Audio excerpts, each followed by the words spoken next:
Alright, good boy. Okay, you can take it. All done. So, we're going to introduce this new box to Benny. This is a pretty simple one, but it's just to give him a snack. Just quickly made it up with some recycling that I had lying around. You can hear the rattle. That is the little pieces of kibble rolling around. And as you can see, now that he's broke... Oh!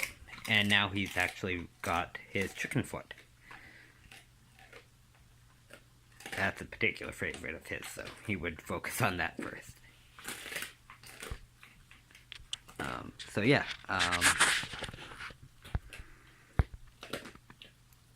Oops, sorry guys, let me get the, there we go.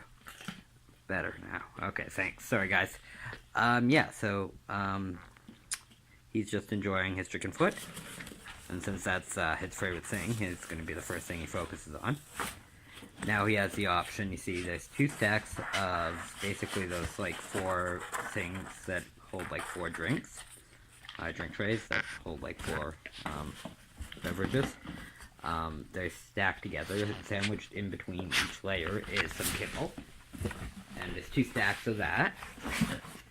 And the red cup you see actually is a toy, and the reason it's in the cup is to keep the kibble from falling out. Well, it was in the box before he's actually ready to play the game with it, so that just keeps it ready to go, basically, instead of all the kibble falling out or all the treats falling out of it while it's in the box, and then you have just an empty toy in the box. So, as you can see, Benny's pretty smart at this. He knows exactly what to do. Obviously, you need to carefully supervise your animal, and you need to really know your animal. If your animal will consume non-food objects, then you really need to be vigilant and remove the pieces as they're produced. Don't use wet food or anything that's greasy, because the sorry guys. Because it will soak into the paper or whatever non-food objects, and it may encourage a dog, especially a dog who's already prone to eating non-food objects, to eat that.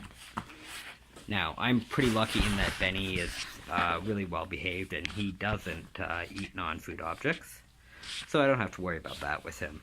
And by leaving the pieces as they are produced, it means that it's a little harder for him to find each piece of kibble, and makes him have to like search for it and sniff. And, takes a bit longer and makes it a bit more engaging. But you know, you got to do what's best for your animal and make it just call for your guy or girl. With me, I mean, I'm not too worried, but I also am supervising, so theoretically, if I see him starting to try to consume anything that's not food, I can correct that immediately. I can, if I see him struggling because he's choking, I can immediately remedy that kind of thing. Like, the fact that I am here means that he's infinitely safer no matter what situation he's in. But you still should be vigilant. You don't want to have something that happens and makes you have your regrets.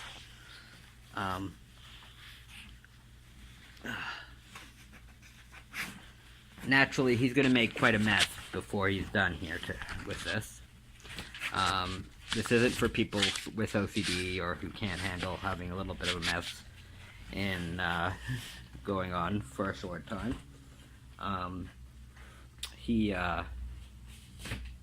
I mean, you should clean it up when you're done, but, yeah, teach it their own. Some people want to clean it up right away. Some people will wait until the dog's totally done, yeah. You'll figure out what best suits you. Now, you see these stacked beverage trays? You'll notice that they are really tightly together, and in between places where they each layer intersects, or overlaps, I guess, there's like a piece of food in there. And so, like, each layer probably has somewhere between half a dozen and a dozen kibble You can put more or less depending on whatever you want. When you're done filling up however many you're going to put in, the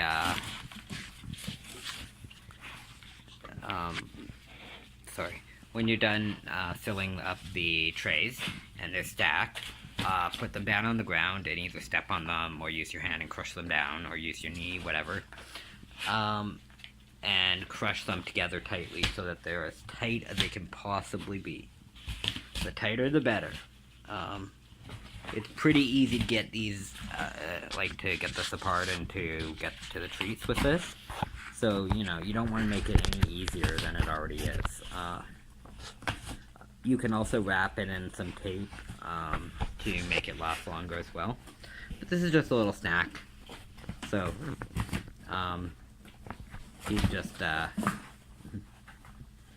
he asked me for a snack, so I just quickly prepped this up.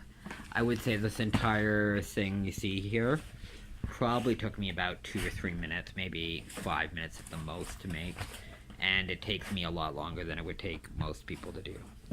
I'm not that physically able, so it's not particularly easy for me, but it's not that hard either.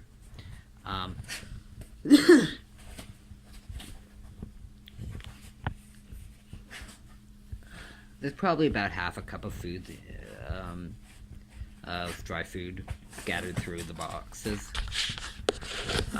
There's not many, like, boxes and boxes with this one, but again, just a simple little game.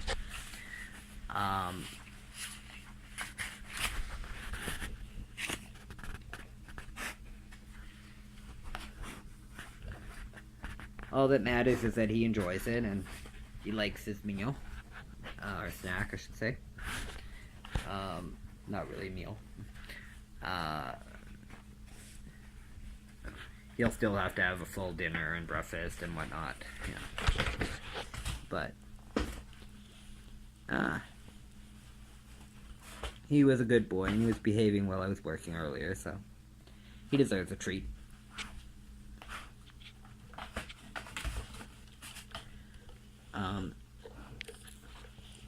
You can really make these toys out of almost anything. Toilet or paper towel rolls, boxes, containers that food came in. No, sorry guys. Yeah. Anything you can think of, you can probably find a way to make use of it. I try to use recycling stuff so that I'm not producing any trash, or excess waste. I'm just kind of, I guess, reusing or recycling before I guess reuse before I recycle. So yeah, you can use cups.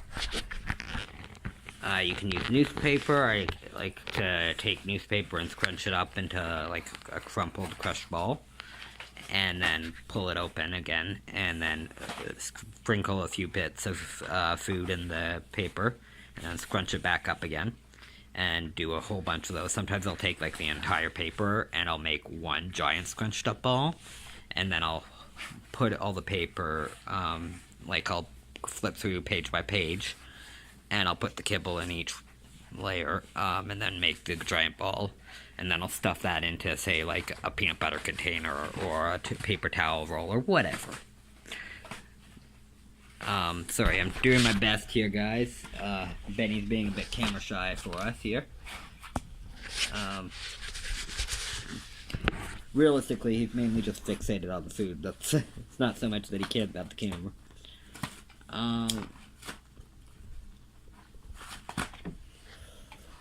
Yeah, so I mean, you can hide these in random locations, and then have the dog hunt them out, and then find them, and then you have to do this.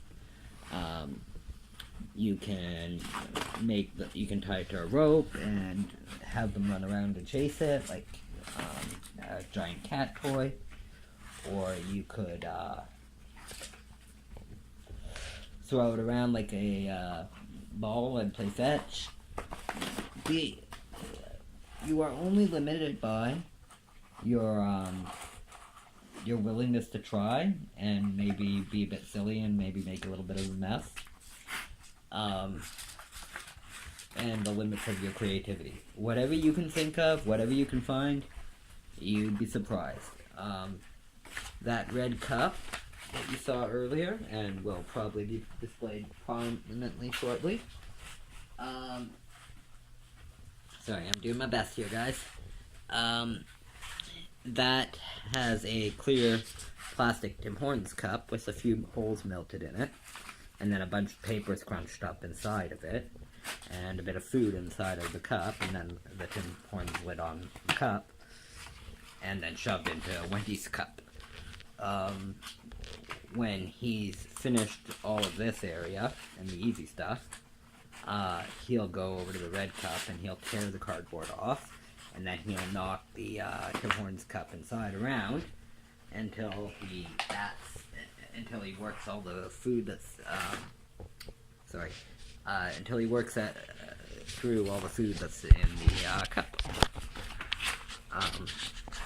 And I really strongly encourage you, if you're doing this with your dog, I mean, at the beginning, feel free to kind of, play with the dog to help encourage them to figure out what this is about and to learn the game and to start, getting motivated. But once the dog has a good handle on it on their own, I actually advocate that you don't do too much with the dog. You can play with the dog in terms of, playing fetch or hiding it or whatever.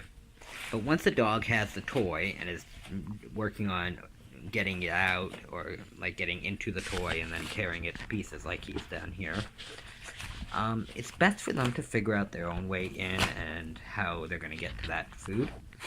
If you see them struggling and you go in and intervene, instead of teaching them to expand their mind and think and problem solve and figure out how to play the game better, they'll just learn to train you to do it for them.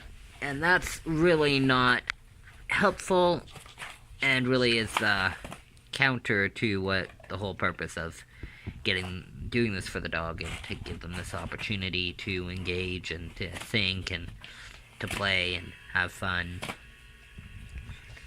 So be very cautious about showing the dog solutions and whatnot. You can play in terms of playing tug of war and whatnot, but just be aware that you don't want to shortcut this process. Even if it takes them some time, they'll figure it out.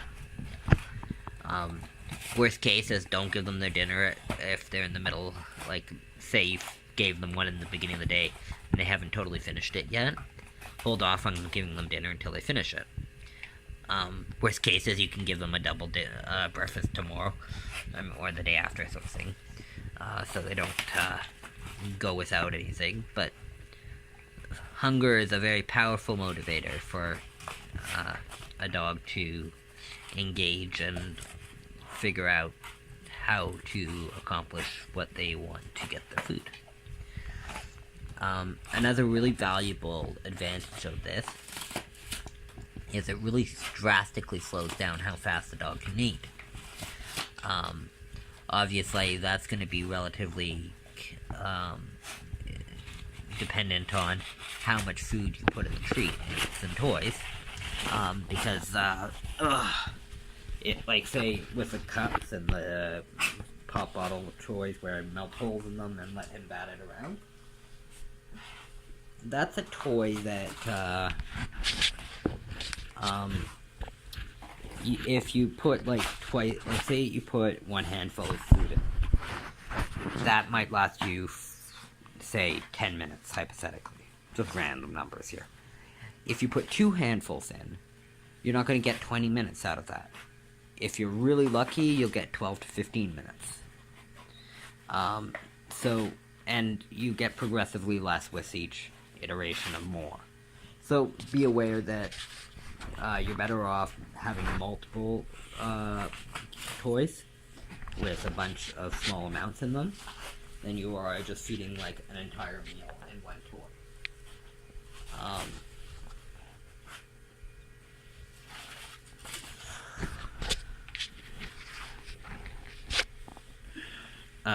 Aside from the game that you see all going on here, another game that I encourage people to teach their dogs, and that Benny and I do, is, as you see, obviously, there's quite a mess.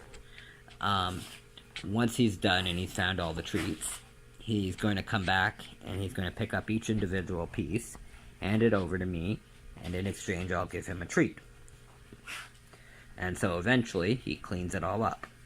You can also teach them to, instead of handing it to you, to go and put it in the garbage or the recycling. When we're at home, he will put it in the garbage or the recycling, but when we're out and about, or not able to access the garbage and recycling bins that he's trained with, then I just get him to hand it to me and I'll make the informed decision of where I'll put it. But yeah, so you don't have to just have the dog create a mess and then have a mess you have to clean up. The games don't have to end when they're done destroying. In fact, I strongly encourage people to not end the game when things are done destroying, and finish with having the dog clean up, and once the dog's finished cleaning, then go do a different game. I guarantee you, if you start adding like just one puzzle or one game a day, you will have a totally different dog and relationship with that dog, and amazingly peaceful household. You'll also save a lot of money on property your dog doesn't destroy. Dogs have an innate instinctive drive to destroy. It's a part of the feeding process. It comes in the stage after they've sought out and hunted their prey, identified their prey, gone down, chased it down, killed it. Then they'll brought it over to the pack, and they'll each take a piece, and they'll basically play tug of war until they tear the prey apart, and each gets their share.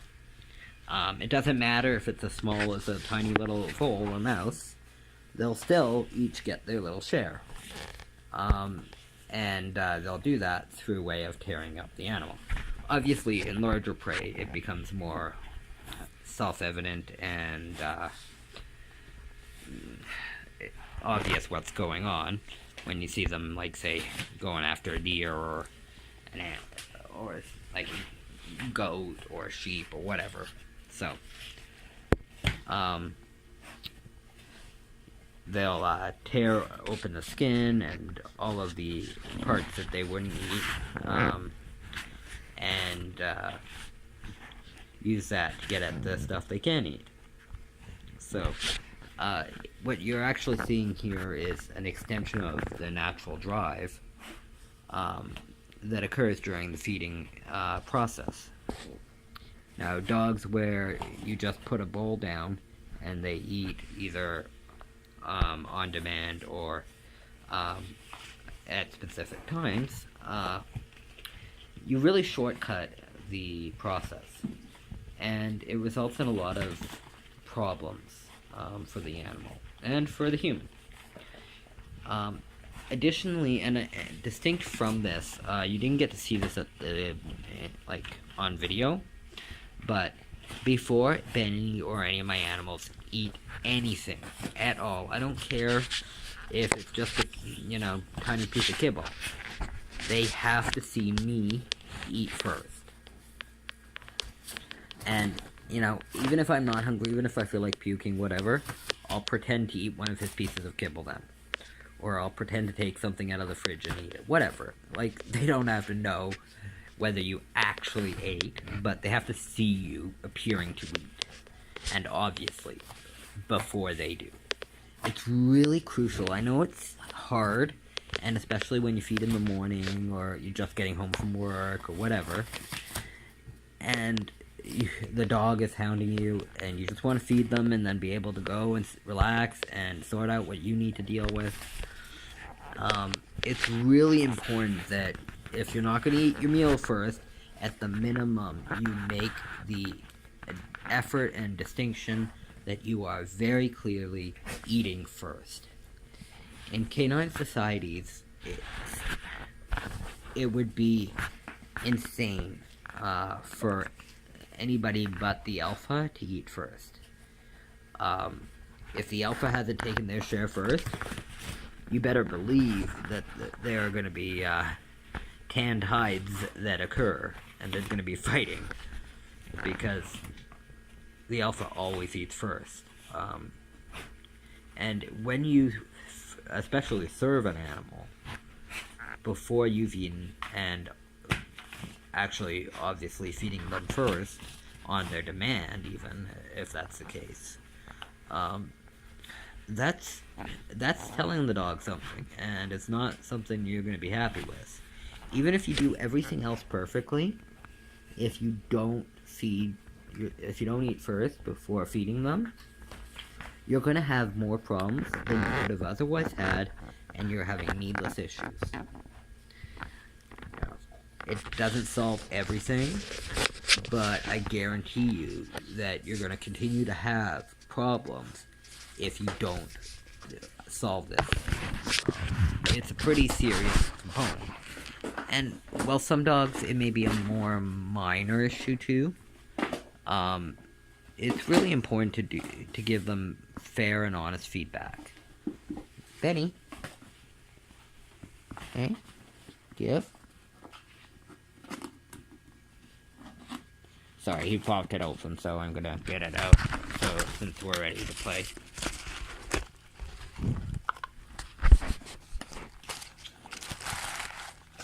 Just give me a second, guys.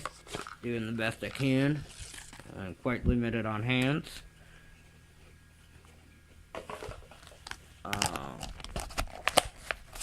There you go. And see, that's the cup that I was telling you about. And as you can see, now that he's kind of gone through all of the easy treats, he's going to go on to the next puzzle.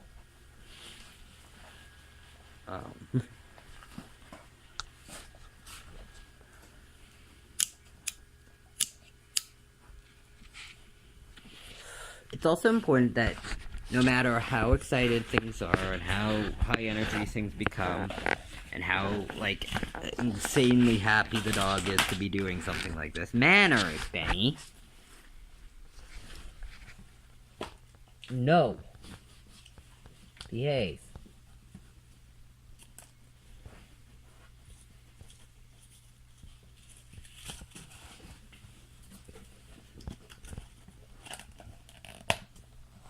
Sorry, guys. Doing the best I can here. Benny? Let her sit on the ground.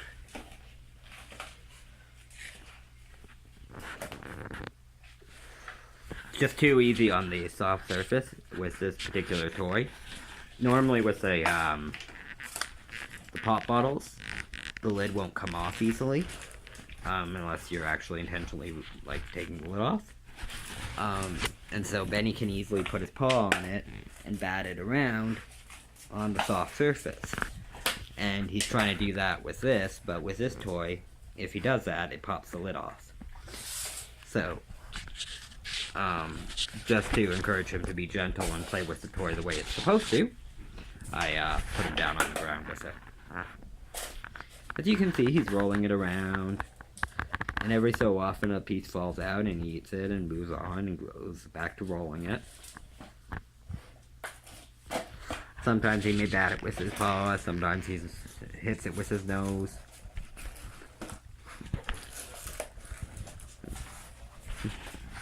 He's basically worked it out to science.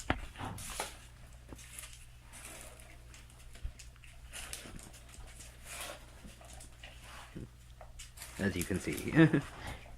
He's pretty smart. It's actually why you'll see I have some videos. I don't have a lot of videos of some of the older stuff, but long story short, I had bought a lot of puzzle toys, and unfortunately, most of them sucked. They wouldn't be too bad, I guess, for a smaller dog, like for a toy breed or a tiny puppy. But Benny at like 5 months, 6 months, somewhere around there, nose was so big that he couldn't get the treats out of the compartments. He knew exactly how to get, like, open the and defeat, like, to solve the puzzle, but because the compartments were so small, he just got really frustrated with it and figured out that if he threw it across the room, he could also get the treats. So, and I found that a lot of the commercial games and puzzles were like that. So, by coming up with these ones, I was able to come up with more complex puzzles that he'd have to think more and he'd have to do different things. And in addition, most of these puzzles are quite expensive. The cheapest ranges from about like 30, 40 bucks to in stores, I should say. You can get better deals on Amazon, and I would necessarily, in some cases, recommend you do that. But they can go as high as like $100, $200 or more. So, just for the advantage of a free toy that works even better, you know. Now, there are some that I did find that I really enjoyed. The Kong Genius is pretty cool. They've got two shapes, and they can interconnect to create progressively more complex puzzles. And you can also take pop bottles, or in a similar fashion to this, where you've melted some holes in it, and put some food in there, and you can stick them in the same holes that you attach the other, like the Kong screw, and create different puzzles like that. So I really like the Kong Genius. The only drawback to the Kong Genius is it's not the typical Kong rubbers. It's the more lightweight,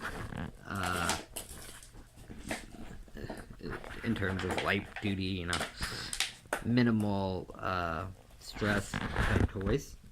Like a heavy chewer would be able to chew through that, through the Kong Genius, with ease. I really hope one day that Kong decides to smarten up.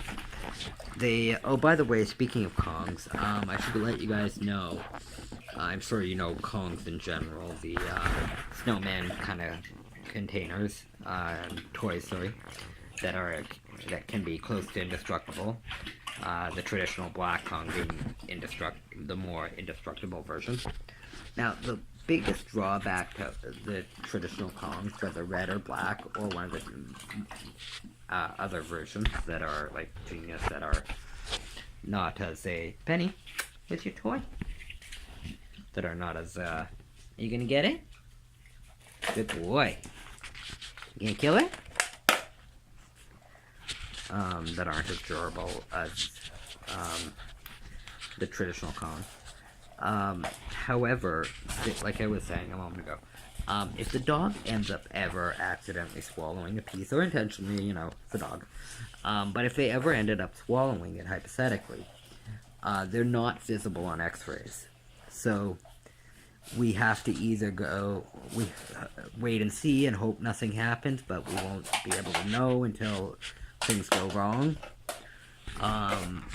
Because we can't take an x-ray and see whether it's moving through, whether it's stuck, what's going on. Which can be very dangerous, regardless of how theoretically indestructible the toy is. Even the black Kongs aren't totally indestructible, but they have some of the best odds of anything. However, Kong has come out with a different product that's called the Kong Blue. And this is different than the puppy Kongs with the light blue. This is a really dark blue. Like a really rich royal dark blue. and it's called vet Kongs. And the reason it's called vet Kongs is because they've largely agreed to distribute it through veterinary offices. Though if you go on Amazon and online, you can find sites that sell it. And I would recommend doing that because, like, that's where I got mine, on Amazon. And I would have probably spent over 120 to 150 bucks on my extra large, XXL, I think, that Kong Blue. But I ended up paying like 25 bucks. I think it was on Prime. So yeah, I definitely recommend you consider that as one of your options. But the Kong Blue, if it is ever hypothetically consumed, is visible on an X-ray, which is a crucial distinction. I don't quite understand why Kong has not been pushing this product more, and in fact they should actually replace their prior model and prior versions with the Vet Blue. And I don't think they're justified in not. I certainly don't think they're justified in having limiting supply and access to veterinarians. And I'm even more not happy that they haven't advertised and let people understand